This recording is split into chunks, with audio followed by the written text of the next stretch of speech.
Welcome into On Texas Football. This is the weekly roundup, but we're actually going to call this one Trending Texas. CJ, you wrote an article on Texas Football this morning going over the 13 different players that visited Texas over the weekend that were not committed to the Longhorns. We want to get you on the record kind of where Texas sits post-official visit after the glow is worn off a little bit and started going in that direction. We'll see how it goes, but I want to mention that thanks to the folks at Allegiant Digital Marketing for sponsoring the roundup as well. CJ, I'm just going to start right into it. The first player you went over is Dorian Moore, the wide receiver. What have you heard since his official visit to Texas? What did you hear about the visit, etc.?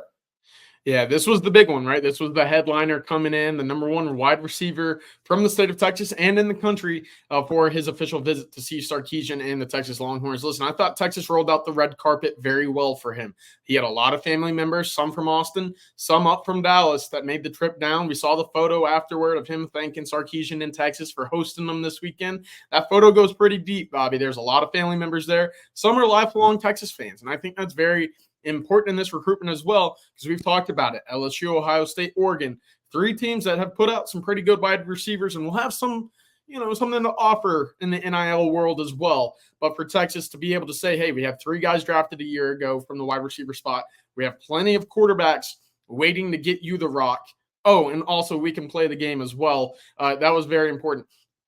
In terms of what Sarkisian was able to do, he was side by side with Dorian Moore for most of this weekend. When the recruits departed for dinner Friday night, most took buses, most took shuttles.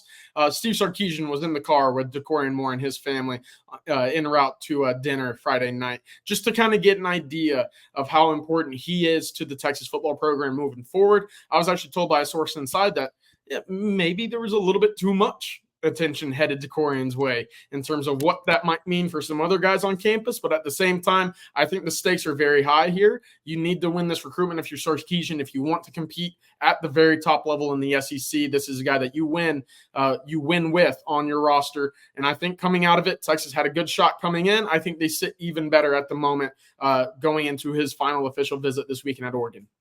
All right, next we want to talk about some other wide receivers that were on campus, including one that we know Texas really likes a lot. But first, I want to say thank you to Allegiant Digital Marketing. Did you know that among the top 9 challenges a business owners face, the most difficult ones include finding customers, increasing brand awareness, digital advertising, and lead generation? What if I could point you to a local homegrown agency here in Austin that could solve those problems for your business once and for all? For more than 25 years, Allegiant Digital Marketing founder and CEO Chad Markham, a UT grad and instructor of the Digital Marketing Bootcamp here at UT Austin, has helped thousands of businesses overcome these very same challenges. Take advantage of their Hook'em's Horns special and save up to $2,500 in advertising. Visit allegiantdigital.com/ontexasfootball to learn more today. I'll talk about them one more time in this show as well. All right, this is the next one I want to go to, and it's one that you wrote about at length, and that is Kelan Johnson, the wide receiver out of Hitchcock. CJ, what are your thoughts there? Yeah, this is one where Texas needed to make a step back, kind of get some ground back in this recruitment following his official visit to College Station a week ago. I was told Texas A&M laid it all out on the line for Kelan Johnson, and they're more in a situation where priority-wise, I think he's a little bit higher on their list. And needing him, I think he's certainly higher on that list. When you look at what that room in College Station looks like for their wide receiver spot, it makes sense. Of course, whenever you look at what Texas can offer here, and I'm not just talking NIL or anything like that, because it's going to be competitive either way, but the quarterbacks, the city of Austin, the university, the offensive play style system, that all favors the University of Texas right now. And I think that's what's making things very difficult for Kelan Johnson. Of course, he was the guy that we had on commitment watch earlier in the spring. When he arrived on campus for the spring game, we sat there thinking maybe this is the weekend that we see news break. Of course, he lets things, kind of last a little bit longer. A&M makes up some ground. It's about a 50-50. I think Jerry actually had it 55-45 in favor of Texas. I'm sitting right more around 50-50 because I do think this battle will come down to Texas and Texas A&M. He really liked the Aggies and what they had to offer a week ago. I do not believe he makes his official visit to USC this weekend, so the decision will come between the two of them. In the long-term, aspect of this, Sarkisian normally wins these kind of battles for wide receivers. So I'll side with Jerry a little bit heavier here than where I was this morning, but it's a tight battle for Kelan Johnson, that's for sure. All right, a couple other receivers real quick. Both Kelan McCutcheon out of Lovejoy and Andrew Marsh out of Katy Jordan. We didn't hear much at all about them. And, of course, in your trendometer that we talk about here that you put up on Texas football, you didn't have either of these guys signaling that they would maybe end up at the University of Texas.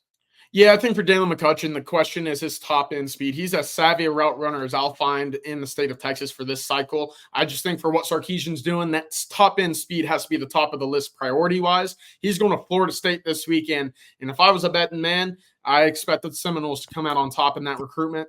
Going into the weekend, that's where I lean. Coming out of it, we'll see if there's any news coming from Dalen McCutcheon following that visit. Andrew Marsh, a bit different. He's one of those guys that, is very quiet whenever you ask folks around the campus this weekend who was, kind of standing out, who enjoyed their time. You didn't really hear a whole lot about Andrew Marsh.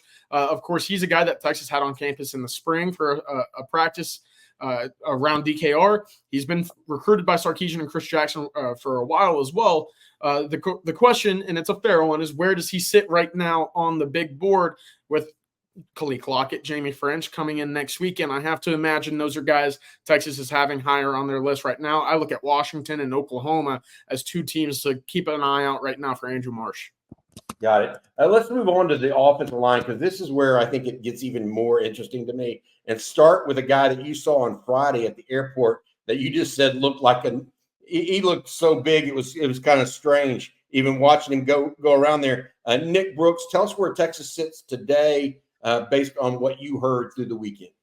Yeah, we showed Rod the video of him walking through the airport, Bobby. He said he looked like a character out of Game of Thrones, and I can't say he's too off. I mean, he was a big human, 6'7", 350, 355. Just seeing him, effortlessly pick up his bags and his parents' bags from the conveyor belt was, pretty impressive. Texas set in a sneaky, solid spot coming into this weekend. He's from Iowa. You expect the Hawkeyes to be involved in this recruitment, but it was Georgia and Texas out front coming into the weekend. I think Texas right now, with the way that things went over the weekend, sits in that pole position leader at the moment. Of course, Iowa will have a shot next weekend to kind of make up some ground, try to keep the kid at home. I think it'll be just a little bit too late. He wants to play in the SEC, and he wants to have the opportunity for his family to come see him play. And I think Texas provides that a little bit easier than what Georgia will for where I believe Texas is. It's right up there at the top. Georgia's right below them.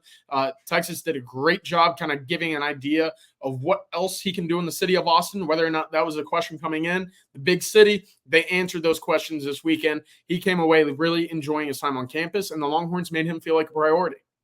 Yeah, what about John Mills over at San Francisco, St. Ignatius? That was one that Texas was really in on early and pushed hard for and have stayed on this whole entire time. But it sounds like he's looking a little bit at Washington now. But maybe we hear something somewhat soon from John Mills about which way he wants to go. Yeah, I don't think that would be too surprising. I'm looking at first or second week of July. Of course, he's a guy that coming into the week I thought was a pretty heavy Texas lane. Washington had made some ground up. He's liked the West Coast idea, but at the end of the day, playing in the SEC and that relationship with Kyle Flood, I believe is going to be too tall a hill for opposing teams and programs to overcome. Of course, when you throw Daniel Cruz on him as the official visit host, well, that's a good representation for the University of Texas. Daniel Cruz has a great personality off the field, especially. He's all smiles. He's got that switch in him, Bobby, where he gets on the field. He's got a mean streak, but he's a good representation, a great guy that you want to have hosting big-time official visitors. And coming out of this weekend, I have Texas as the overwhelming favorite. I think it's a great opportunity for the Longhorns to strengthen that pipeline from California to Austin, and it's a great opportunity for the Longhorns to snag a great interior offensive lineman at the next level. And, they just got Javion Cole, who grew up in Oakland. Now, John Mills, if they were to grab him, that's a San Francisco product. Texas hasn't done a lot historically in Northern California. Maybe that's a place where they get after it a little bit more with the addition of Johnny Nansen now to the staff as well. All right, Lamont Rogers. I did not hear much about him, and your trend meter this morning, CJ, was pretty specific. It was like specifically, I don't know what's going on quite yet. We're trying to still figure it out. A&M involved, Texas involved, Missouri involved as well. What are you hearing the latest on the big tackle out of Mesquite Horn?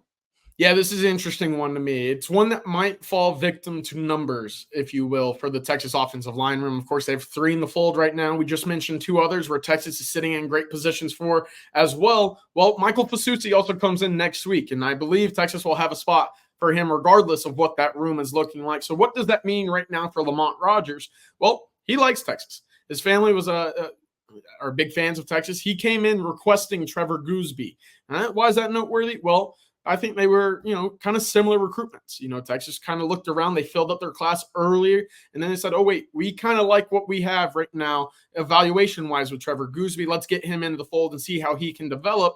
Lamont Rogers, very similar. And I think Missouri made a great impression. Texas A&M is in on this one as well. Ultimate question is, will there be enough spots in this class if all goes well for the Longhorns at the end of the day following next weekend? That's where I think you'll really start to see how the dominoes begin to fall in favor of Lamont Rogers, or if Texas decides to go another way. Regardless, very talented player. He's going to find a spot, whether it be Oklahoma, Missouri, or Texas A&M. I just question whether or not there will be enough slots at Texas if Texas continues to move in the direction that they're currently leading for in a couple of recruitments. Yeah, I think it's interesting what Texas is going to do at offensive line, right? Because they already have 3 commitments with the Jackson Christian out of Port Neches Groves, and then the Coleman brothers, Devin and Jordan. So we'll be interested to see exactly what happens. Let's move forward to defensive end and talk a little bit about Smith-Orogbo and Marco Jones. Start with Smith-Orogbo, young man out of Alief Hastings High School. Yeah, I like Smith-Orogbo a lot. He's one of those late risers in the recruitment world as well. We've talked about it, Bobby. That frame and that first step are elite. You have that opportunity to build frame-wise. Texas likes them. They let it be known this weekend that, hey, you're top of our priority list. We like you a lot. The question is, was it enough to supplant what Texas Tech was able to build a few weeks ago whenever the crystal ball started flying in favor of the Red Raiders for Smith-Orogbo? Right now, I think that answer is yes. And what's interesting here is he made the trip to Austin by himself. And you don't really see that all too often in the world of official visits and recruiting in itself. So that's interesting to me. Does the family prefer Texas? Do they prefer Texas Tech? Will they be seeing Texas again prior to a decision coming? Right now, I have to imagine that answer is no, because that commitment date is coming July 1st. However, Texas made that priority push. They made it known very well that he wants that Sarkisian and that staff want him in Austin. I think they did enough to take back that pole position, if not their 1A, 1B with Texas Tech. I think the Longhorns ultimately are in a great spot moving forward if they maintain communication these next 2 weeks before a decision comes. But I do believe that crystal balls, those predictions for the Red Raiders, were just a little bit premature, of course, prior to the Texas visit, where things were obviously a little bit more fluid than most anticipated. Slip over now to the other defensive end was on campus that was not committed. Lance, obviously, in town. They already committed. So we're going to talk about Marco Jones, a young man out of Northern California, Danville, California. What did you learn about him? Maybe something that we didn't know going in is this affinity with baseball. Yeah. I thought that was a big surprise to me as well. As we're recording this, Bobby, he's taking the diamond over in Irvine, California for a perfect game tournament. He and Lance Jackson actually got to talk a little bit about baseball, about recruitment, about why they could be a pretty solid, lengthy edge combination at the University of Texas. So that was important this weekend as well. Where Texas is recruiting him is very interesting to me. You watch the tape in high school, he's more a middle linebacker. Right? They use him more out of necessity in the middle of their defense versus what I think he's most suited for at the college level, which will be coming off the edge. Texas talked about a hybrid between the two, whether it be the middle of the field, maybe an off-ball Sam linebacker versus, hey, we're going to need you at some point to rush the passer as well. Let's see how we can combine the both of your talents and use that at the next level. I talked to somebody after the trip who said, yeah, right now I think it's Texas and Michigan with USC kind of on that third level right now for Marco Jones. Of course, California kids, we've seen USC kind of lock down their state a little bit heavier this cycle compared to last. So will they have an opportunity to get him into their fold? Yeah, he's visiting USC next weekend. You'll start to see things slow down a little bit for him moving forward. But I think Texas made a good impression as well. He likes the city. They had Terry Black's barbecue, he and his parents before they departed. So that was a good last impression for the Longhorns here. I think there just is a little bit work to do moving forward. Gotcha. What about, let's go to defensive tackle position. Brandon Brown is committed to Texas, but he's visiting other schools. He's of the commitments, he's clearly the most open one at this point, out of Ogallie, Florida. What are your thoughts on his visit and how that went? Yeah, if you ask Brandon Brown where he wants to college, I think the answer is Texas. Now, if you ask other people in his circle where they want Brandon to go, I'm not sure if that answer remains the same. And that was echoed to on Texas football while we were at the airport a little bit this weekend as well. And so to me, that conversation you're going to have between recruit, parents, coaches, that's going to be very important at the end of the day. We know that LSU is a big player here because of Bo Davis. We know Tennessee made a great impression 2 weeks ago when he was on campus for his official visit there. However, again, you talk to Brandon Brown, he'll throw out the phrase, strong, my commitment is strong. It's firm. I like the University of Texas. I like coming to Austin. Will that ultimately win out? That's the big question. And I think that tough conversation is going to have to come soon because, again, you're going to have to start filling out your class, whether he's in it or not, if you're the University of Texas or other programs. So I like where Texas is for Brandon. It, again, will just come down to whether or not he and his family see eye to eye of where he will play at the next level. All right, the next one is Kevin Wynn over at Greensboro, Georgia. An unfamiliar spot for Texas to recruit from, but someone that they really, really like and seem to have a shot at. Florida State, South Carolina, even Georgia giving a go here. Where do you think Texas came out on Sunday afternoon after all was said and done? Yeah, I think Texas is right there. And I'm not ready to declare a leader. I'm not ready to declare a number one team to beat. But listen, Texas gave Kevin Wynn a lot to think about. I think it was an interesting tactic to use Aaron Bryant as his host. You know, he's a guy that maybe hasn't seen the field as often as some of these other guys who are hosting big recruits this weekend, but he's a guy who's from, you know, that deep South. And to kind of sit there and pick his brain about why he chose the University of Texas, I thought was brilliant. So for me, the networking opportunities at the University of Texas are going to be very important, probably just as important as what he can find on the field. He wants to study culinary. He wants to go into the world of food, cooking, whatever it might be. Texas doesn't necessarily offer that as a degree. However, they do have plenty of opportunities for him to get that education, make those networking connections, and pursue a career in that field after playing ball at the University of Texas. So South Carolina's done a great job. Georgia's getting back in. They're ramping up communication as well. They don't want to see a Georgia kid leave the state for SEC programs, but watch out for Florida State, and he'll be out there again this month, next week. So that's one to keep a close eye on. I do believe Texas is firmly in the mix. I thought he left Texas with really high remarks, but ultimately there's still some ways to go here before I think we ultimately see a decision. All right, before we get to Riley Pettijohn, the blue chip linebacker out of McKinney, I want to say thanks again to our friends over at Allegiant Digital Marketing. Are you a business owner who struggles with any of the following? Finding new customers, consistent leads, finding marketing services to promote your business that actually work?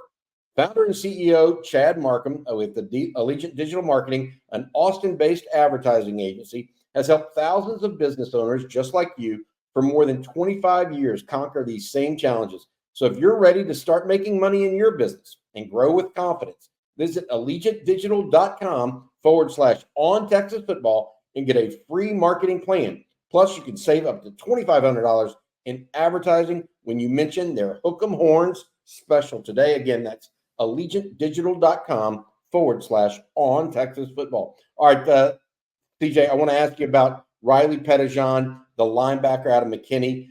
This one is one that after all is said and done, you said Texas still the team to beat, even though we hear about other teams trying to make last-minute runs, et cetera. Pettijohn and Texas, strong combo right now. Yeah, I thought Texas was in a good spot for Pettijohn in the spring when he visited for the spring game. Obviously, I saw him for his spring game a little bit after that. But I think Texas, again, sits in that driver's spot for Riley Pettijohn at the moment. The question is, will a decision come soon? I'm not sure, but I do know that the Longhorns remain in a great spot for him. I was told that he'll be visiting Texas A&M next week. That's going to be a big visit to keep an eye on. However, I heard from an Aggie source said if we're going to have a chance to land Riley Pettijohn, this visit's going to be darn near perfect. So right now they understand that their back's up against the wall a little bit for Riley Pettijohn. He likes Johnny Nansen. He's been very pursuant, as have a number of Texas commits, Lance Jackson, Elijah Barnes. They want Riley Pettijohn in the fold, and why not? I mean, he's a 6'2 linebacker that runs 10'7", 10'8". That's pretty talented right there. So I think Texas is the favorite right now. If there was a decision to come soon, I think Texas would be the pick. Another linebacker that has not gotten as much high-profile attention, but someone that Johnny Nansen has clearly liked from the outset is Jonathan Cunningham over at North Crowley, and he was visiting Texas this weekend as well. Where do the Longhorns stand with him? Yeah, Johnny Nansen liked Jonathan Cunningham. After he took the job, he was one of the first in-state guys that he really started to pursue, whether it be offer, whether it be go out to see. He likes the length. He likes the ability to run. Those are kind of the staples of a Johnny Nansen linebacking court. So to me, it's all about whether or not Texas feels comfortable with other linebacking options, as well as where Jonathan Cunningham sits on their board. Jonathan Cunningham, I know for folks around him, the question of if you go to Texas, will you see the field has been brought up a couple times, whereas he's taken visits to TCU, Baylor, and Utah. I think that pitch, and there's some folks in his corner that kind of say, hey, if you go there, you'll probably get on the field earlier and a little bit more often than at the University of Texas. That's kind of been a recurring theme for Jonathan Cunningham so far in his recruitment. I think the Longhorns are in there. If they push and they go all out, I have a hard time seeing them not land Jonathan Cunningham, but at the end of the day, I think there are some loud voices in his corner that say there are brighter pastures elsewhere. All right, the last guy I want to mention here is the DB, Tristan Castro out of Upland, California. My understanding, Texas talked to him about corner, nickel. They talked about how they like to rotate their DBs, all of those things in a positive way. However, he remains committed to USC. I know you talked to him specifically at the airport, CJ. What was it that you took away from that conversation that made you think that, hey, Texas has a real shot right now with a final decision, quote, coming soon? Yeah, it told us basically Texas set the bar very high for what he's expecting in official visits. Of course, they rolled out their own version of the red carpet for the California cornerback. He will be taking his second and last official visit to USC next week. He's going to sit back, compare the two visits, compare the pros and the cons with his family, and make a final decision from there. Of course, he is committed to USC at the moment. They'll come in this weekend as the favorite. I mean, that tag is still on him for a reason. He's still a commit there.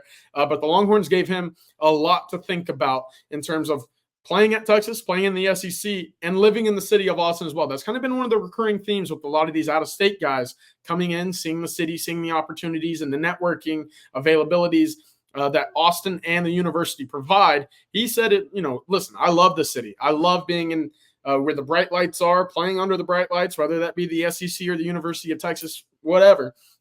He came away with very high remarks, and he said it's going to be a tough bar for the Trojans to beat, but at the end of the day, Trojans are going to be the favorite coming into this weekend. We'll see if that remains the case afterward. It's USC's to lose. Gotcha. As well, I mean, I forgot to mention this, but we talked about Lance Jackson. Ricky Stewart, the running back out of Tyler Chapel Hill, also in for his official visit as well this weekend. All right, look, they also have a couple of guys coming in midweek this week. Dijon Lee, a cornerback out of California. Dorian Brew, cornerback out of Conroe, Texas. Nathan Tillman, a safety athlete out of Mansfield. And then they start again, CJ, with a whole new group of official visitors over next week. If you want to know more and catch up on all the daily ins and outs of recruiting, make sure you check out ontexasfootball.com. That's ontexasfootball.com. Thanks again to Allegiant Digital Marketing for their sponsorship of the Roundup. CJ, thank you for doing the Trendometer so people can actually keep up with all this stuff. You and Jerry just did a tremendous job this weekend, and now we got more to come. See exactly who dominoes out of this Longhorn group. Jerry thinking that the Longhorns may have as many as 4 private commitments at this time. So for CJ Vogel, I'm Bobby Burton. This has been On Texas Football. Hook 'em.